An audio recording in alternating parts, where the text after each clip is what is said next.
My brother borrowed money again and again without ever paying me back. So I finally took matters into my own hands and ended it permanently. My brother saw me as nothing more than a walking bank, a relic of a forgotten past, wrapped in a faded tweed coat and smelling of clock oil. To him, I was the poor older brother who had stayed behind in our ancestral European village, wasting my life away in a dusty workshop while he conquered the modern world of high finance in the city. He didn't realize, as he stood there mocking my calloused hands and my squeaky floorboards, that I was actually the one holding the keys to his entire world. He saw a failure. I saw a debt that had finally reached its maturity. And on that cold, misty morning when his silver Porsche roared through the quiet cobblestone streets of our village, I knew the time for lending had ended, and the time for collecting had begun. The workshop has always been my sanctuary, a place where time is measured not by the frantic ticking of a stock market ticker, but by the steady, rhythmic heartbeat of brass gears and pendulum swings. It's a small space, nestled in the shadow of the great cathedral, filled with the scent of aged oak and the faint, metallic tang of precision tools. For 40 years, I have restored the soul of this village, one grandfather clock at a time.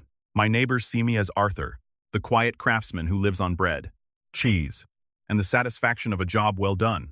They see my patched elbows and my 20-year-old bicycle, and they pity me. Or perhaps they simply respect the simple life I've chosen. But Julian, my younger brother by 10 years, never understood the concept of enough. To him, the workshop was a coffin, and I was the corpse waiting for the lid to close. When Julian burst through the door that morning, the bell above the entrance let out a frantic chime, as if warning me of a coming storm. He looked entirely out of place, a peacock in a henhouse. His suit was Italian silk, his shoes were polished to a mirror finish, and his face was tight, with the kind of stress that only comes from living a lie. He didn't say hello. He didn't ask about my health or the antique French mantel clock I was currently disassembling. He simply paced the small room, his expensive leather soles clicking aggressively against the wood, looking at my humble surroundings with a sneer that he didn't even bother to hide. "How can you stand it, Arthur?" he asked, his voice dripping with a mixture of pity and revulsion. The dust, the silence. It's like living in a museum of mediocrity. Don't you ever get tired of being so small? I didn't look up from my work. I was focused on a hair-thin spring, a delicate piece of history that required a steady hand and a calm heart. Two things my brother had traded away years ago. Silence allows one to hear the truth. "Julian," I replied softly. "And as for being small, the largest trees often have the deepest roots. What brings you to the museum today? I assume the city has run out of mirrors for you to admire yourself in." He let out a harsh, jagged laugh, the sound of a man who was running out of options. He stopped pacing and leaned over my workbench, casting a shadow over my tools. He smelled of expensive cologne and desperation, a scent I had grown all too familiar with over the last 2 decades. "I need a bridge, Arthur," he said, skipping the pleasantries. "A temporary liquidity bridge. 500,000, just for 3 weeks. I'm on the verge of a merger that will make the last 20 years look like pocket change. I just need to cover some administrative overhead until the ink is dry." He said it so casually, as if asking for a cup of sugar. This was the pattern.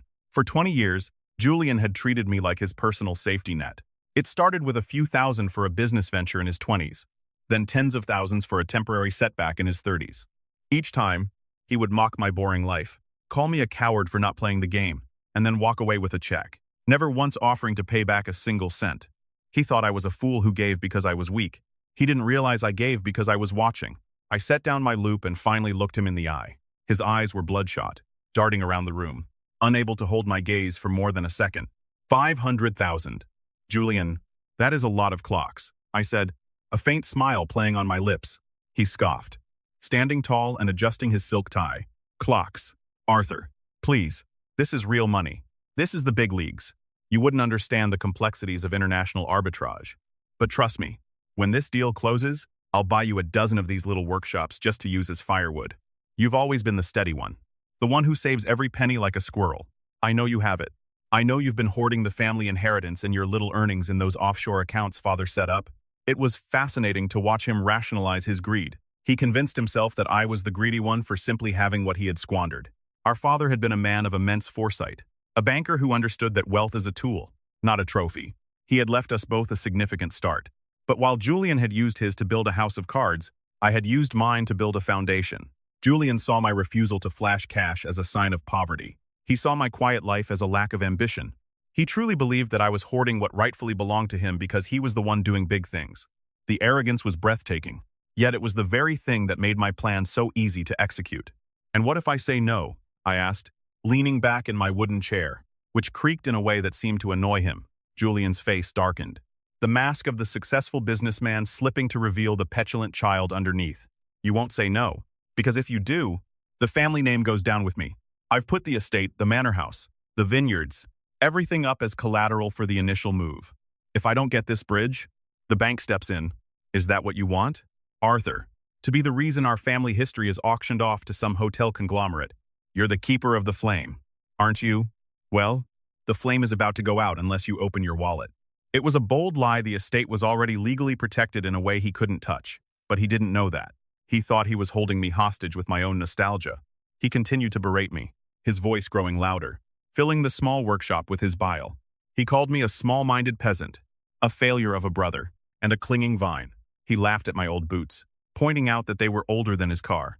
He told me that people in the village whispered about how sad I was, the lonely old man who spent his days talking to gears because he had no real friends.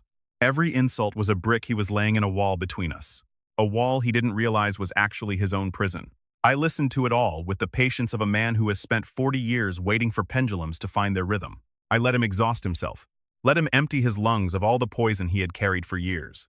When he finally stopped, gasping for air, his face flushed red, I didn't yell. I didn't defend myself. I simply reached into the pocket of my stained apron and pulled out a small, leather-bound ledger. It was ancient, its edges frayed, and its pages yellowed with time. I opened it to a specific page, his page. "Julian," I said calmly, "do you know what the total is? Since the first loan 22 years ago, after our father passed, including interest, adjusted for inflation, it is exactly 4.8 million euros. You haven't just borrowed money. You've borrowed a lifetime of my labor and our father's legacy." He rolled his eyes, waving a hand dismissively. "Numbers, Arthur. Just numbers. I'll pay it all back with the merger. Why are you being so dramatic? It's not like you're using the money for anything besides buying more dusty gears." I closed the ledger slowly. "You're right, Julian. It's just numbers. And because I am your brother, and because I care about the family name, I will give you the 500,000. His eyes lit up with a predatory gleam, a smirk returning to his face. "I knew you'd see reason. You always were a bit of a pushover. Big brother. Now, let's get the transfer done. I have a gala to attend in the city tonight. The von Steuben Foundation is hosting a charity auction, and I'm the guest of honor. You should come. I'll have my assistant put you at a table in the back. It'll be good for you to see how the other half lives. You might even learn how to tie a proper tie." He laughed, a sound of pure triumph, thinking he had won yet again. He didn't notice that I didn't reach for a checkbook. Instead, I picked up a modern smartphone, one he had mocked earlier for being an ancient model, and sent a single, encrypted message. "It's done," I said. "The funds will be available in your account by the time you reach the city." He didn't even thank me. He just turned on his heel, his mind already on his next conquest, his next lie. "See you at the gala. Arthur, try to wear something that doesn't smell like a basement. I wouldn't want people thinking I'm related to a chimney sweep." He marched out, the door chime ringing one last time, leaving behind only the fading scent of his arrogance. I stood there in the silence of the workshop, surrounded by my clocks, and for the first time in 20 years, I felt the weights of the great clock finally begin to drop. I looked at the French mantel clock on my desk. It was a masterpiece of 18th century engineering, designed to look delicate and fragile, yet built with a core of hardened steel that could last for centuries if properly maintained. Julian thought I was the fragile exterior. He had no idea about the steel. He was headed to a gala where he expected to be the king of the room, fueled by my money and his own delusions. He thought he was ending his troubles by taking from me one last time. He was right about one thing, though tonight would be an ending, but it wouldn't be the one he had planned. As I began to pack my own suit, a bespoke piece of tailoring that cost more than his Porsche, hidden away in a cedar chest in the back room, I whispered to the ticking room, "The debt is called, brother, and tonight, I'm coming to collect." The city at night was a different beast altogether, a shimmering, cold labyrinth of glass and steel that seemed to breathe with a frantic, shallow energy. As I stepped out of the modest taxi several blocks away from the Grand Metropolitan Hotel, the contrast to my quiet village was jarring. Here, time didn't tick. It screamed. I adjusted the lapels of my coat, not the faded tweed one Julian had mocked, but a midnight blue wool overcoat that had seen decades of care. Underneath, I wore a suit hand-tailored in London 40 years ago, a piece of craftsmanship so timeless that it had outlived 3 of Julian's trend-setting wardrobes. I walked slowly, my leather soles striking the pavement with a steady cadence, feeling the weight of the leather-bound ledger tucked firmly under my arm. It wasn't just a book of debts anymore. It was a chronicle of a brother's betrayal and a family's pride. The Grand Metropolitan was a fortress of opulence, its entrance guarded by towering men in gold-braided uniforms who looked at anyone not arriving in a limousine with a practiced, icy suspicion. As I approached the red carpet, one of them stepped forward, his hand raised in a polite but firm gesture of exclusion. "The delivery entrance is around the corner, sir," he said, his eyes scanning my face and finding only the wrinkles of an old man who looked like he belonged in a park feeding pigeons, not at the von Steuben Foundation's annual gala. I didn't take offense. In fact, I found a quiet irony in it. "I'm not here to deliver, young man," I said softly, my voice carrying the weight of someone used to being heard. "I am a guest of Mr. Julian Vance." The guard's eyebrows shot up, a smirk playing at the corners of his mouth. "Mr. Vance is our guest of honor. Are you sure you have the right night?" Before I could respond, a familiar, sharp voice cut through the cold air. "It's all right. Marcus. He's with me." Julian appeared from behind the glass doors, looking like a man who had finally ascended his throne. He was holding a glass of vintage champagne, his face flushed. With the early victory of the 500,000 I had sent him that afternoon, he didn't come down to greet me. He stayed at the top of the marble stairs, looking down as if observing a curious specimen. "Let him in. He's my brother, the family historian, as you can see from the antique wardrobe." A ripple of muffled laughter came from the group of well-dressed vultures surrounding him. Julian beckoned me forward with a lazy wave of his hand. "Come on, Arthur. Don't stand there catching a chill. We wouldn't want you coughing on the caviar." As I entered the ballroom, the sheer scale of the decadence was enough to make one's head spin. Crystal chandeliers the size of small cars hung from the gilded ceiling, casting a harsh, unforgiving light on women dripping in diamonds, and men whose smiles were as artificial as their tan lines. Julian led me toward the back of the room, past the tables reserved for ambassadors and industry titans, toward a small, dimly lit corner near the service entrance. "You'll be comfortable here," he whispered, his tone shifting from public bravado to private condescension. "It's quiet. Less chance of you saying something embarrassing to the donors. Stay put. Enjoy the free food. And for God's sake, keep that dusty book out of sight. You look like a debt collector from the Victorian era." He didn't wait for a reply, turning back to the sea of silk and ego that awaited him. I sat down, the chair creaking slightly under my weight. I was a ghost in this room, invisible to the glitterati who swirled around me. I watched them the way they looked at their watches every 30 seconds. The way their eyes searched the room for someone more important to talk to while they were already in conversation. It was a dance of desperation, and Julian was the lead performer. I opened my ledger to a blank page at the back and began to write. Not numbers this time, but observations. I saw Julian moving from group to group, his laughter a bit too loud, his gestures a bit too wide. He was selling something himself, the family name, and the miraculous merger that was supposed to save him. But I could see the cracks in the veneer. I could see the way his hands shook when he thought no one was looking. An hour into the event, a man in a sharp, slate-gray suit approached my table. He was younger than me, but carried an air of calculated elegance. He looked at me, then at the ledger, then back at me. "A fascinating book, sir," he said, pulling out the chair opposite me without waiting for an invitation. "Most people here are buried in their phones. Yet you're using a fountain pen. My name is Sterling. I'm with the Global Heritage Fund." I recognized the name. They were one of Julian's primary creditors. "I'm Arthur," I replied, closing the book. "I'm just keeping track of the time. It moves differently in places like this." Sterling smiled, a genuine flash of teeth that seemed out of place in this room. "Your brother says you're a simple craftsman.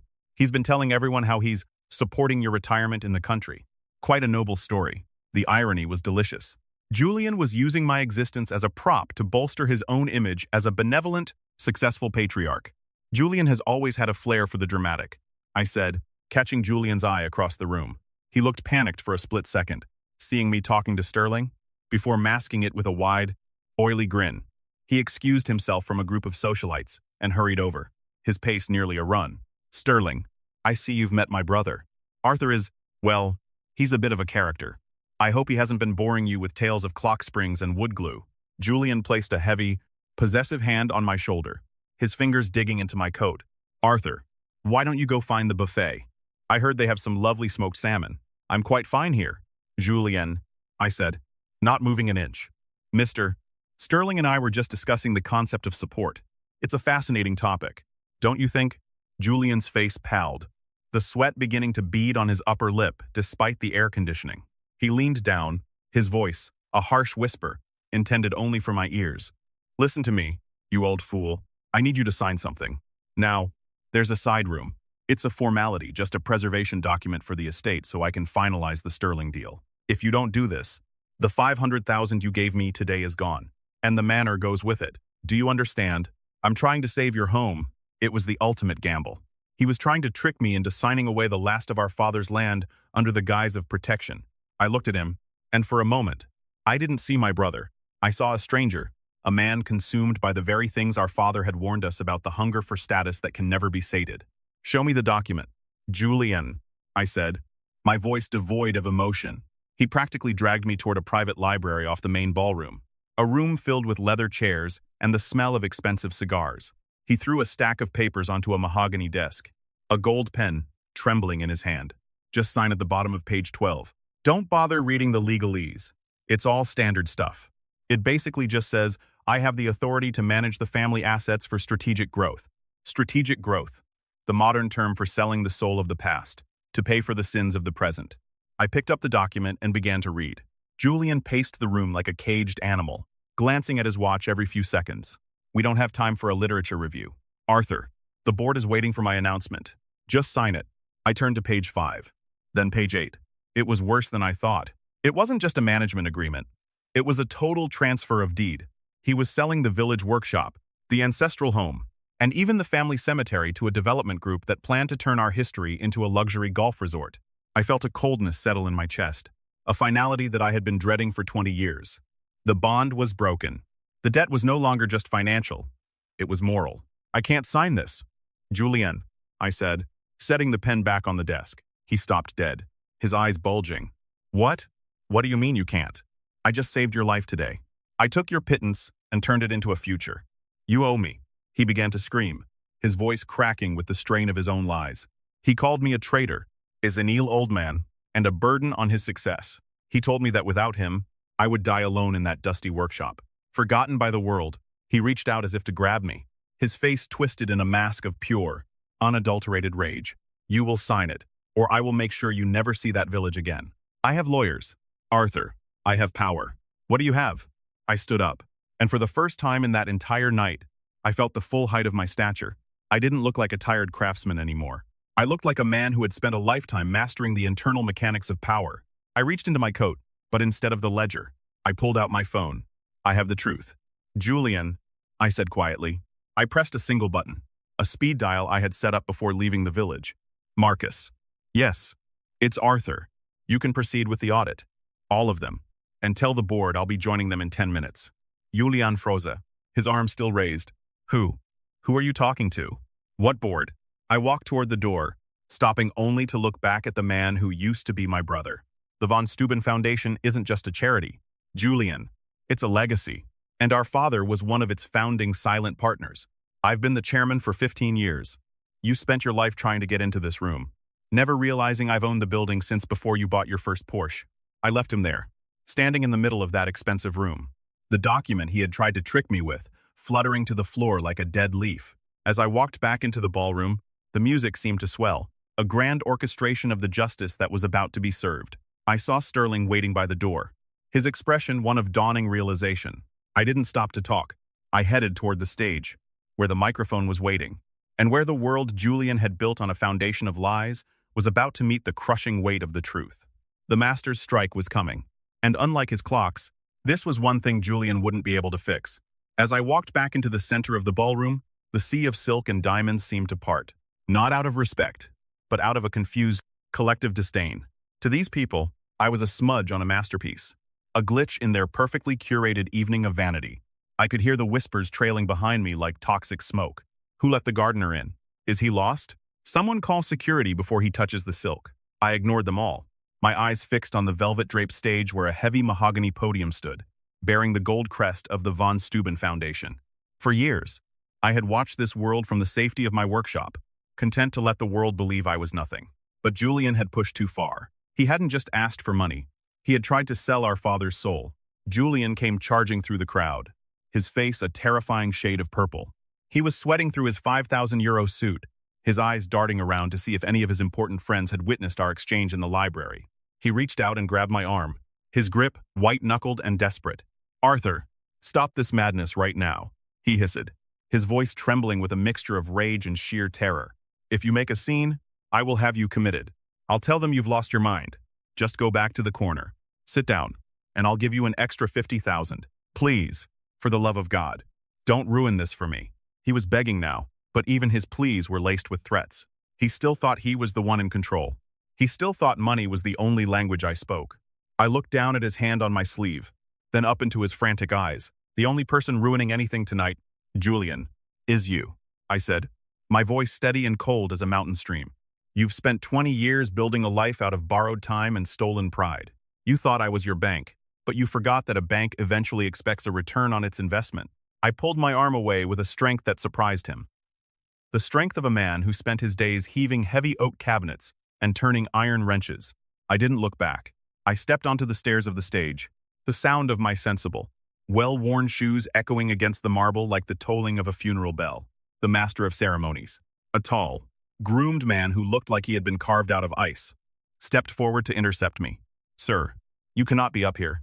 This stage is reserved for—" He stopped mid-sentence. His eyes drifted from my face to the small, circular silver pin I had pinned to my lapel while in the library. It was a simple design, an hourglass entwined with an oak leaf. It was the private seal of the Foundation's governing board, a symbol known only to the inner circle. The man's face went from professional arrogance to bone-deep shock in less than a second. He stammered, his posture collapsing into a deep, reflexive bow. "Mr. Vance, I didn't realize. My deepest apologies. Sir. We were told you wouldn't be attending." The room went silent. It wasn't the silence of a library. It was the heavy, suffocating silence of a car crash about to happen. Hundreds of pairs of eyes watched as the old man in the dusty coat took his place behind the podium. I adjusted the microphone, the feedback whine cutting through the air like a blade. I could see Julian standing at the foot of the stage, his mouth hanging open, his champagne glass slipping from his fingers and shattering on the floor. The sound of the breaking glass seemed to wake the room. I looked out at the faces, the bankers, the socialites. The predators and I felt a strange sense of peace. The clock had finally struck midnight. "Good evening," I began, my voice amplified and echoing through the vast hall. "My name is Arthur Vance. To most of you, I am a stranger.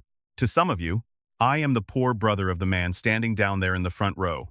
For 20 years, I have lived in a small village, restoring the clocks that measure the lives of honest people. And for 20 years, I have watched as my brother, Julian, used the name of my father to build a kingdom of shadows." I paused, letting the words sink in. Julian tried to speak, to yell, but no sound came out. He looked like a fish gasping for air on a dry dock. I held up the leather-bound ledger for everyone to see. "This book contains a history of debt, not just financial debt, though there is plenty of that. Julian owes nearly €5 million to my estate alone.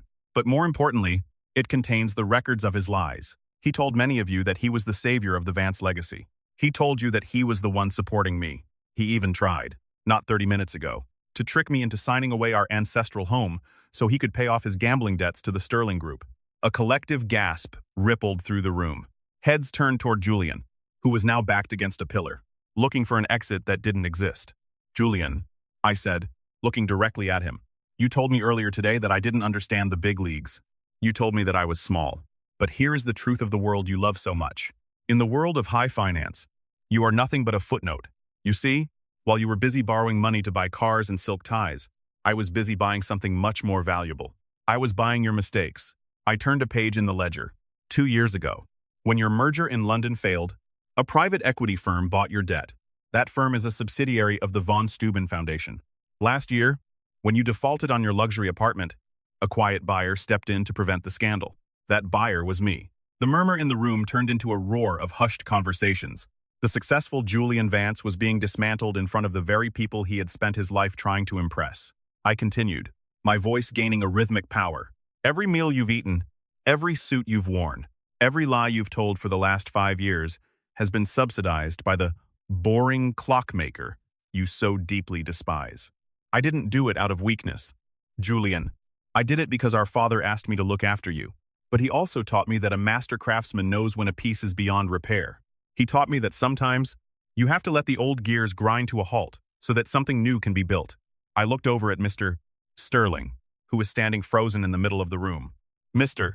Sterling, you've been waiting for a signature to finalize the transfer of the Vance estate. I'm afraid you've been talking to the wrong brother. As chairman of the foundation and the sole legal executor of the Vance Trust, I am officially declaring all of Julian Vance's contracts null and void due to fraudulent representation. Furthermore, the foundation is calling in all outstanding loans effective immediately.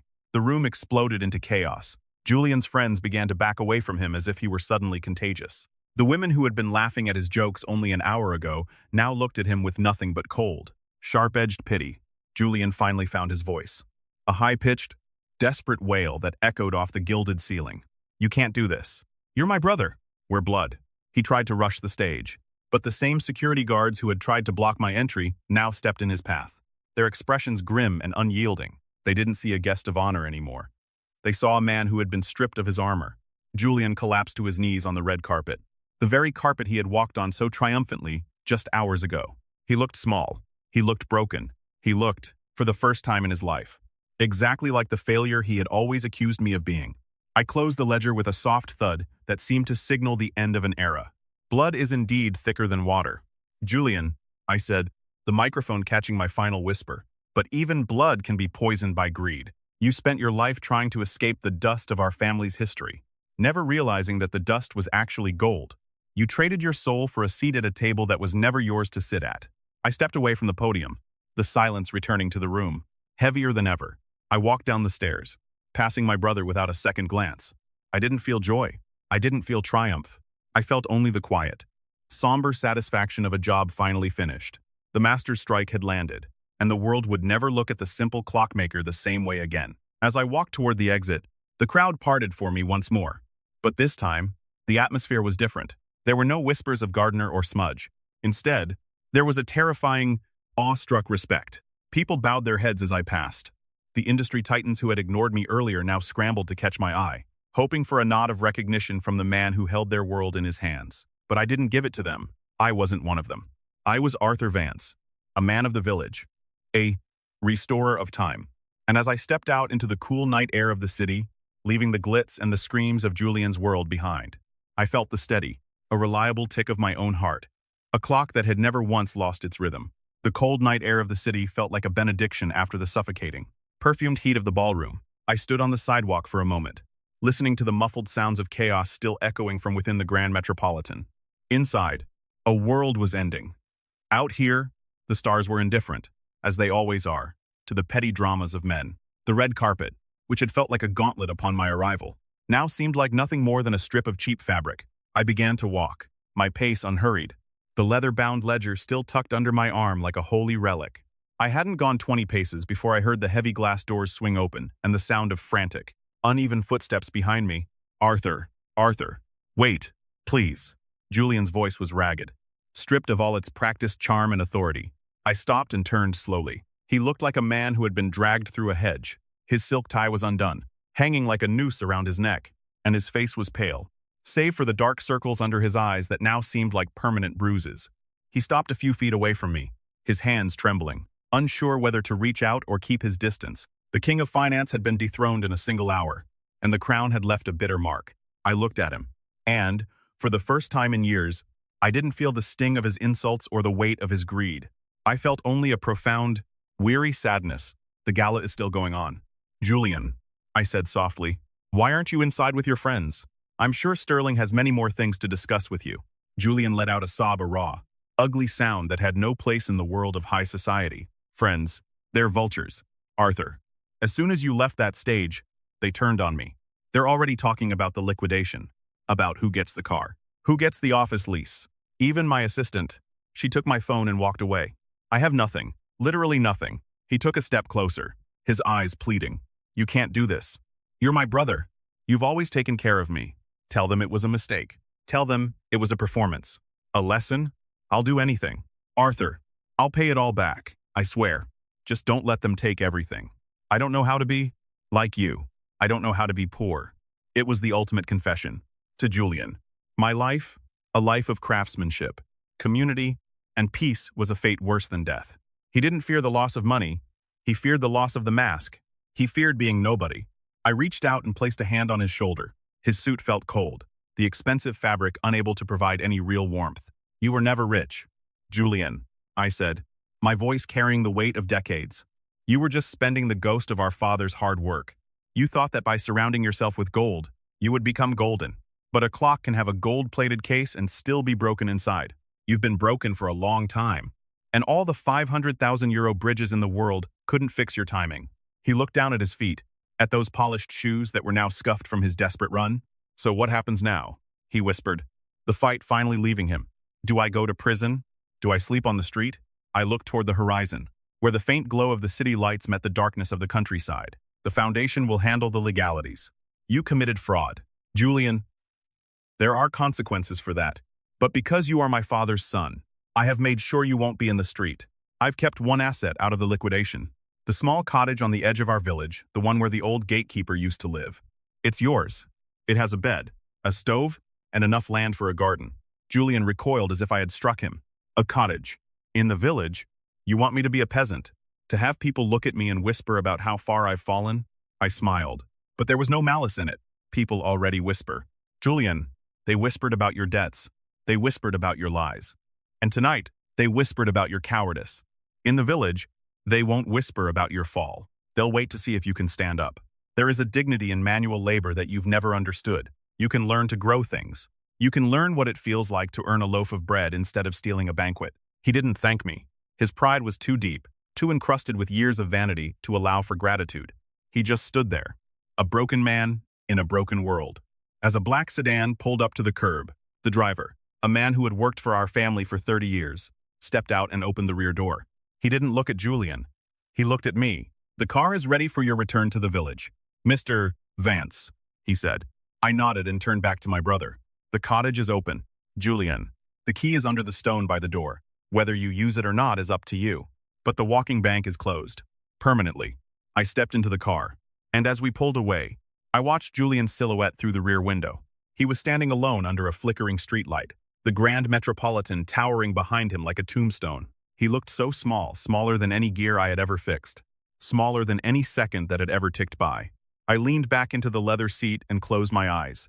The city began to fade, replaced by the scent of damp earth and the cool, honest air of the mountains. I was going home. The next morning, the village was exactly as I had left it. The mist was clinging to the cobblestones, and the bell of the great cathedral was tolling for the early service. I opened the door to my workshop, and the familiar scent of oil and old wood rushed out to greet me. It was the smell of truth. I took off my bespoke coat and hung it in the cedar chest, pulling on my faded tweed jacket with the patched elbows. I sat down at my workbench and picked up the French mantel clock I had been working on. The gears were still there, waiting for the master's hand. As I worked, I thought about the people who watch stories like this, people who have felt the sting of being overlooked, who have been mocked for their simple clothes or their old ways. I thought about the generations of Europeans who built the world with their hands, who valued quality over flash, and who understood that true power doesn't roar. It hums with the steady rhythm of integrity. We live in a world that is obsessed with the new, the fast, and the expensive. But time has a way of stripping away the glitter to reveal the iron underneath. My brother's story is a warning, but it is also a hope. It is a reminder that you should never judge the man by the coat he wears, for the man in the rags might just be the one who owns the street. It is a reminder that justice, though it may take 20 years to arrive, has a perfect sense of timing. And most importantly, it is a reminder that no matter how far you climb, you should never forget the ground you stand on, for it is the only thing that will be there to catch you when you fall. I spent the rest of the day in silence. The only sound, the rhythmic tick-tock of 100 different lives being measured around me. Late in the afternoon, I saw a familiar silver Porsche being towed past my window, headed for the city's auction house. And an hour after that, I saw a lone figure walking down the road toward the edge of the village, carrying a single suitcase and walking with a heavy, hesitant gait. I didn't open the door. I didn't wave. I simply adjusted the pendulum of the clock in front of me, ensuring it was perfectly balanced. Life is like a clock. My friends, it requires balance. It requires patience. And it requires a steady heart. If you try to force the hands to move faster than they are meant to, you will only break the spring. But if you respect the mechanism, if you honor the time you are given, you will find that the most beautiful music isn't the applause of a ballroom. It's the quiet, steady heartbeat of a life well lived. I hope this story has touched your heart and perhaps reminded you of your own worth. even when the world tries to tell you otherwise. If you found comfort or inspiration in these words, please consider sharing this story with someone who might need to hear it today. Don't forget to subscribe and join our community of storytellers, where we celebrate the quiet strength and the hidden triumphs of the human spirit. Until next time, remember, the world may look at your surface, but it's your core that determines your weight. Keep your heart steady, and your timing will always be perfect. Goodbye for now, and may your own story be one of peace and pride.